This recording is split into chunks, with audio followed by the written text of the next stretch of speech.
Hi, I'm Jennifer, and I wanted to talk about why we don't winterize our trailer. And I'm just going to get straight to the point. We don't winterize our trailer because we live in California. Where we live, it just doesn't freeze. We don't get snow, we don't get freezing cold temperatures, and so we haven't felt the need to winterize our trailer.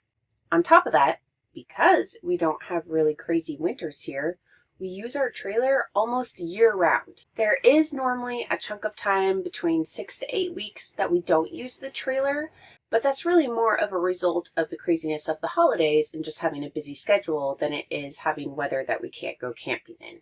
The last several years, we've had camping trips towards the end of November, and then we start camping again in February. This year, we actually camped in December, which was really fun. We had kind of like a Christmas camping trip. So we don't winterize our trailer because it just doesn't get that cold here and because we're using the trailer all the time. But that doesn't mean that we ignore the fact that it is winter and it is colder. And there are things that we do to prep our trailer to help get it ready for a harsh winter. So if there is an extra cold night or if we get a lot of rain, there are things we do this time of year to help prepare our trailer. So even though it isn't your standard winterization, there are a few things that we do this time of year to help prepare our trailer.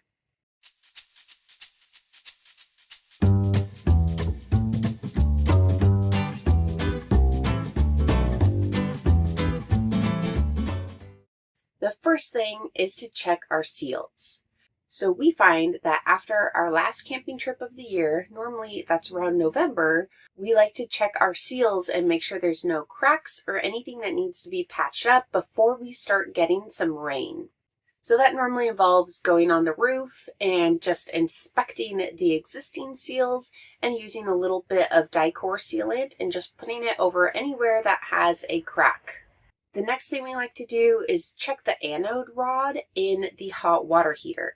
Now, if you have a tankless hot water heater, then you don't have to do this. But our hot water heater actually has a little rod that you take out and you check. You want to check it on an annual basis, but we find that we don't always have to replace it every year. You just want to see how much is left and then put in a new one if it's almost used up. The other nice thing about checking this in the winter is it does release a bunch of water from your hot water tank, so you have less water sitting there in the trailer. The next thing is I remove a bunch of food from the pantry. I go through and I remove anything that's going to be expiring in the next couple of months. So not only do I kind of want to do a refresh of the food in the trailer, but I also want to make sure I take out anything that might attract ants or rodents. So I just find this is a great time of year to go through and check all the food that you keep in the trailer and just make sure that it's stuff that you still want to keep out there.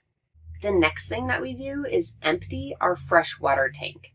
So we don't go through the traditional method of winterizing the trailer and cleaning out all the water lines and making sure everything's out of there and adding antifreeze. This is the third winter that we've been doing it this way and we haven't had any problems with it yet. But we do like to make sure there isn't extra water just sitting in the trailer, so we make sure to go through and drain our freshwater tank. Another thing we like to do is keep a humidifier in the trailer. So we normally have this out when we're parked at home, but in the winter we really want to make sure it's sitting out. So if there's any extra moisture in the trailer, the humidifier will just help absorb some of that. And then the next thing that we do is we monitor the batteries. So we don't just leave our trailer out here and then never check on it until we're ready to go camping in the spring. We normally are checking on the batteries every week or so. So we want to make sure that the batteries get back up to 100% about 2 times a month. So if we find our batteries are struggling to keep a charge, we might plug the trailer in. We also take a look at the temperature in here. If it seems like it's getting too cold, if we're worried about a freeze happening, we can turn the heater on to help try and keep the trailer heated up. So we are in and out of the trailer and we are monitoring it the whole time that we have it home and just parked in the driveway for the winter. So it's not a set it and forget it situation. It's more we're still in the trailer, we're keeping an eye on it, and so we don't feel the need to completely winterize it because we're not packing it away. So that is what we do. And we have been doing this for our trailer. This is now the 3rd winter, and we haven't had any issues with it. Now, I wouldn't say that I'm recommending that this is what you should do. You are going to have to make a decision based on your situation. So, of course, a lot of this has to do with the weather of where we live and the fact that it just doesn't get that cold here. We don't have snow. We don't have freezing cold nights. So this gives us a little bit more flexibility with what we need to do with our trailer in the winter. And we also are fortunate enough that we have our trailer in the driveway, so we're still checking on it. We're in here all the time. It's not at a storage area where we have to kind of tuck it away and not see it for a couple months. So I know this isn't the normal way that you would prepare a trailer for the winter, so I just thought I'd share our method since it is a little bit different but seems to be working for us. I hope this helped. If you're enjoying this content, please subscribe. Thanks, and happy camping.